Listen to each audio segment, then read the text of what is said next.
The Shining has always been one of my favorite movies of all time ever since I saw it, and I had the privilege yesterday of seeing this movie in IMAX, and it was glorious. I was just so happy to see this movie in IMAX. I had never seen it in theaters until last night, and I was just really glad that I went because this movie is only playing for one weekend, and I don't understand that. Like, maybe you should have put it in theaters for at least a week because one weekend is not enough for. And this film is a classic for a reason. And I drove 30 minutes there and back to go see this movie, and it was like the perfect time to release this film because it's snowy outside, and it just really put me in the vibe of The Shining. I was really pleased seeing this movie in IMAX. It's probably one of my favorite theater experiences I've ever had, to be quite honest with you. Minus the people that were talking next to me. I cannot stress this enough that the movie theater experience is dying because of the people there. I think that's one of the biggest reasons why. But overall, this movie is just a masterpiece. It's one of the best movies of all time, in my opinion. And Stanley Kubrick really did a phenomenal job directing this film. This film takes its time to build its suspense. Like, it's a very slow film for today's movie going audience, and I understand if people think that this movie is slow because it's not like any other horror films that come out today. It's very methodical, it's very quiet. It's a quiet film, and we see a lot of these characters just thinking. It takes its time to build the suspense, and I absolutely love that. I don't need a fast-paced movie all the time. I think that this movie is just so well paced, in my opinion. It's not slow at all, and I love the build-up of this movie. But first, I want to talk about the performances, the actors in this film. Shelley Duvall, I think, is so underrated as Wendy. She is absolutely perfect as the character. I absolutely love her in the role, and I think that she was really mistreated, unfortunately, while the filming of this movie happened by Stanley Kubrick, and I think by Jack Nicholson as well. They were really too harsh on her, and I know that they wanted to elevate her performance, but I feel like they could have been nicer to Shelley Duvall, and now she is deceased. May she rest in peace. I think that she is really just absolutely fantastic in this film. This might just be my favorite performance from Jack Nicholson of all time here as Jack Torrance. He is absolutely wonderful here, and while he is over the top at times, Kubrick has stated that this was the point, and he is just a psychotic character, and he is terrifying in most of the scenes that he is in. He is really fantastic here. I absolutely love Jack Nicholson's performance. And Danny Lloyd is really terrific here as young Danny. It might just be the best child performance of all time. I have to think about it, but it's just brilliant in my opinion. He is that good in this film. He is just so serious all the time, and you can see like his acting is just so terrific. I mean, he is a really talented child actor, and it's kind of a crime that he never appeared in other stuff, but it's his decision, of course. But I guess he just didn't like acting all that much, and I respect that. And finally, Scatman Crothers is amazing in this movie as well. Like, he was kind of troubled by the number of takes that Kubrick did in this movie because he did a lot of takes. I think that this movie won a world record for like so many takes in one film. And I know that it really bothered Scatman Crothers. At one point, he broke down and he was like asking Stanley, begging him, like, what do you want? But like, I understand Scatman Crothers here because it sounds exhausting, but I also understand Stanley Kubrick. And so I absolutely love the cast here. The cast is phenomenal in this movie. It's one of the best casts of all time.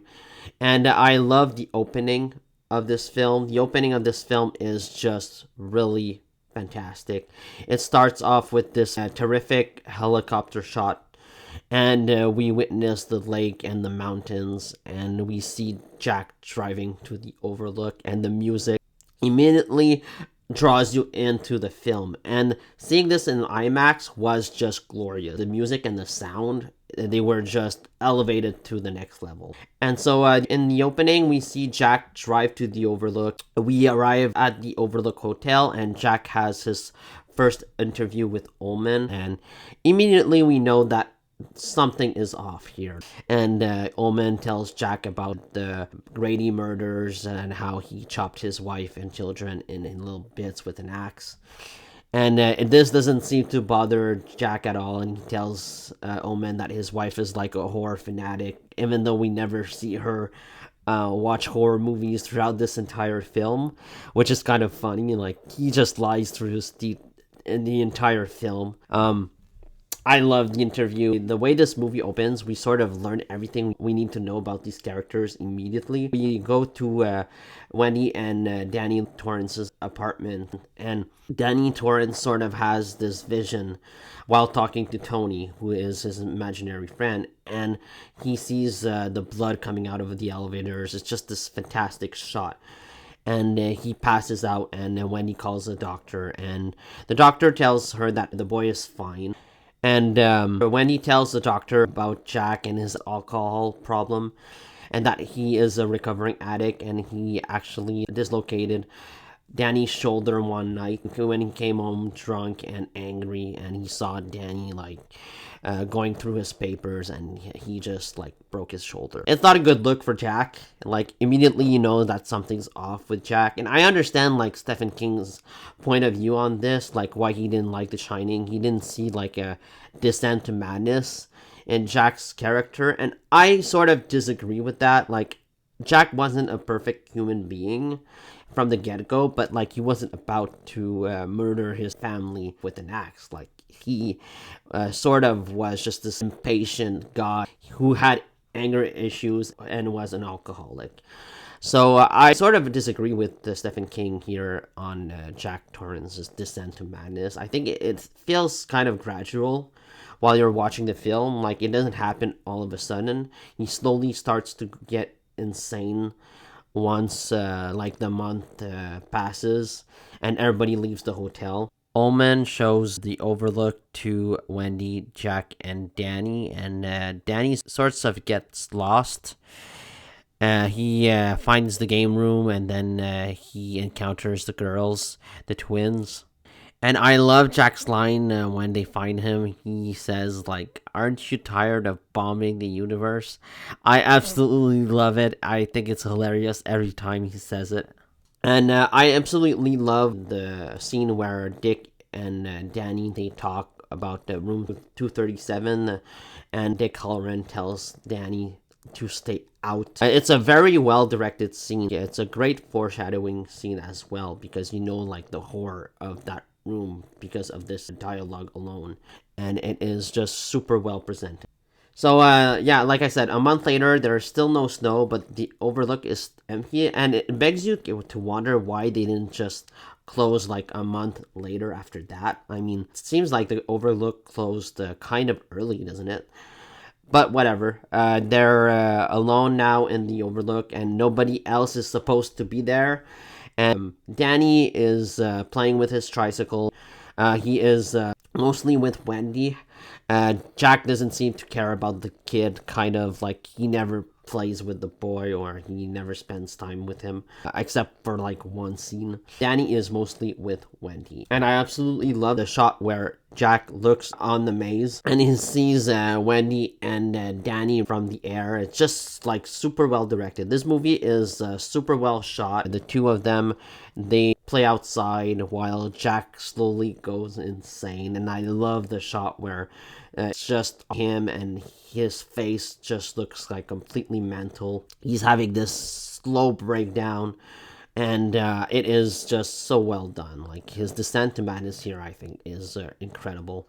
There's this great scene in the second act of the film where Jack has this terrible nightmare where he dreams that he chops Wendy and Danny to little bits with an axe, and then Danny arrives and he has bruises on his neck, and Wendy, of course, thinks that it's Jack, and I don't know if that's a far-fetched theory that it's Jack. I know that a lot of people have suggested this.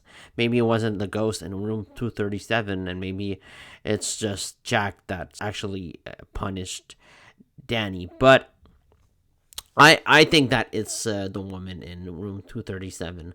That's what the film suggests. Anyways, that it was the woman because that's what Danny told Wendy. He would have told her that was his father that assaulted him. So I do believe Danny at this time. And Jack goes to see Lloyd, who is this bartender, and I love the interactions between these two. It is just so great. The dialogue in this movie is just fantastic. I love Lloyd's line of "woman can't live with them, can't live without them," and then Jack says like, "Words of wisdom, Lloyd. Words of wisdom." And then he goes on and saying like, "Oh, I never heard him. I love the little son of a bitch." And then he just goes on a rant. But it was 3 goddamn years ago. The little bastard took my papers and put them all over the place. And I grabbed his arm and like in an instant it snapped. And so we see how like the alcohol like drives him insane. Is the alcohol real or not? I don't think so. We don't see a glass next to Jack. So I think that Jack is just imagining the alcohol, but the ghosts are real. Wendy doesn't see them, but they're actually real because they interact with the physical in this movie. So that's the way I see it. And Danny gets attacked by this woman in room 237, this crazy woman. And Wendy goes to see Jack, who is at the bar drinking. And she tells him what Danny told her. And so Jack goes in to investigate, and then he sees the naked woman come out of the shower. It's this well done scene. It's one of the creepiest scenes in the entire film. And she goes to him, and she sort of seduces him. And they kiss, but he then realizes that she is this dead corpse who is terrifying. It is kind of a disgusting moment. It's really well done. And so Jack returns to their bedroom, and he tells Wendy that he didn't see anything. Of course, he's a liar. He never tells the truth. And then he tells her that Danny did the infliction himself. She doesn't really believe him, but she tells him that he needs a doctor, and of course that pisses him off. And he leaves the room. And I don't really understand this shot where he sort of looks at the camera as he passes. Like he sort of breaks the fourth wall here. And I don't know why this was done. I always wondered like why he looks at the camera. Meanwhile, we get shots of Danny communicating with Dick Halloran. He finds out that something is wrong, and he knows that Jack is going insane, that they are in trouble. So he heads from Florida to Colorado in a plane, and he heads to the overlook with the snowcat. I don't really understand why he lives in Florida and not in Colorado. That doesn't make sense to me. But yeah, he flies down there to go help the kid. And so Jack returns to the ballroom, and he sees that there is a party going on, and there's a bunch of ghosts. And what I love about this scene is that, like, we don't hear the ghosts talk. Like, we only see them, but we only hear, like, Grady and Jack Torrance talk. And so Grady and Jack, they go to the bathroom because Grady spilled some drink on Jack. And then Grady tells him that he needs to correct Wendy and Danny because Danny is bringing an outsider, which is Dick Halloran, to the hotel. And I love the dialogue here in this bathroom, which is like red and it looks like blood almost. I love this scene. It is a really well done scene. And so Wendy is in her bedroom and she is contemplating what they should do next. She is kind of in a desperate situation here because her husband is clearly going insane. Her kid is sick. She needs to be really strong for her kid. And she takes her bat. She goes to confront Jack.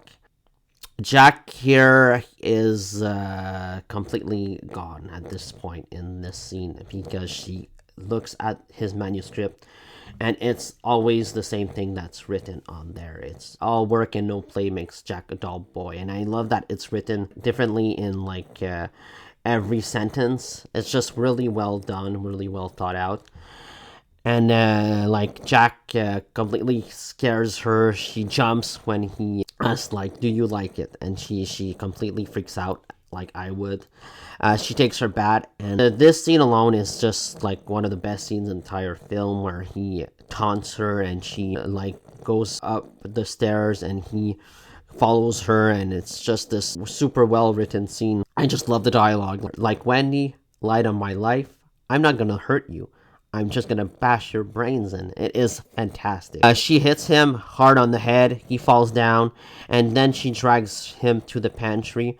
And I absolutely love this scene as well, like the way the camera is under Jack begging for Wendy to open up. And what's shitty here about this situation for Wendy is that she had won here. She had locked him up, and if the supernatural hadn't occurred, Jack would have never escaped. And that's the shitty part of this thing.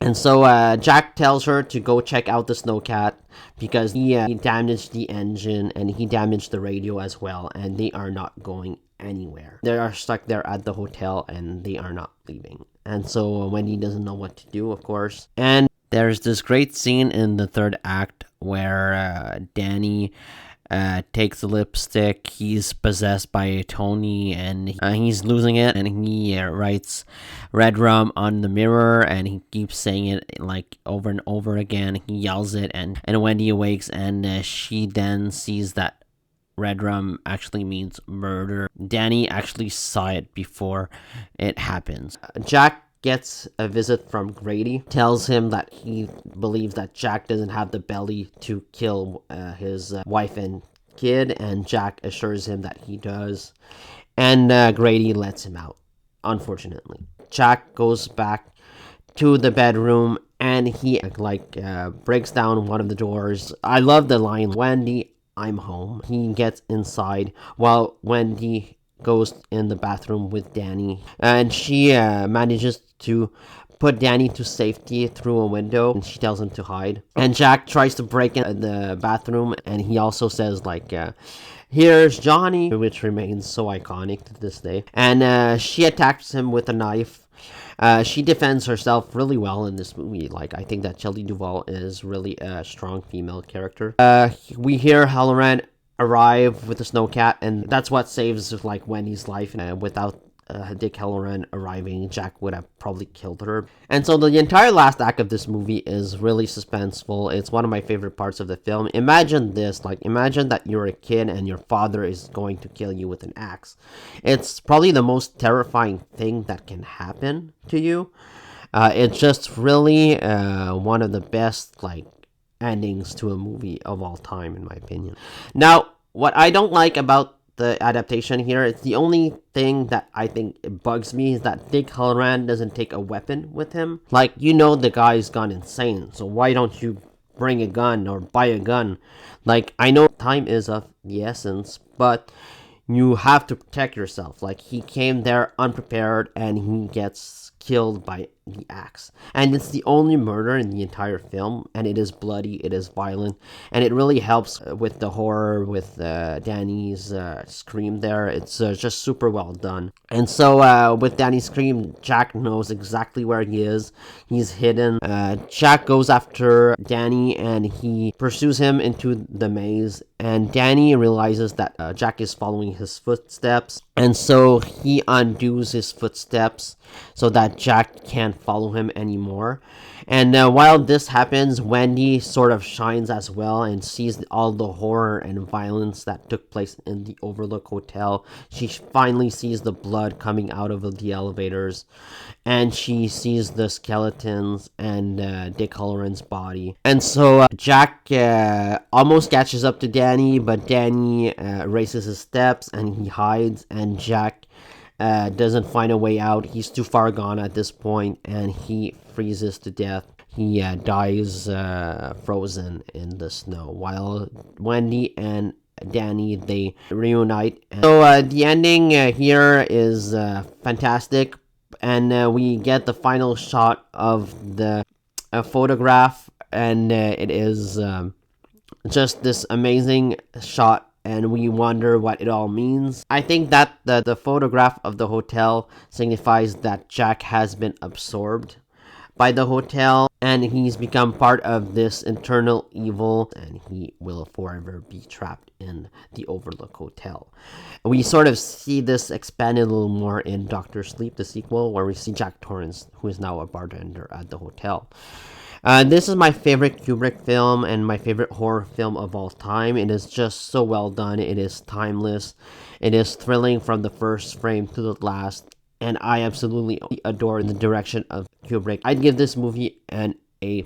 It is absolutely wonderful. And I adored seeing this movie in IMAX. So let me know what you thought about The Shining, the IMAX experience, down in the comments below. Please like, comment, subscribe, and see you next time.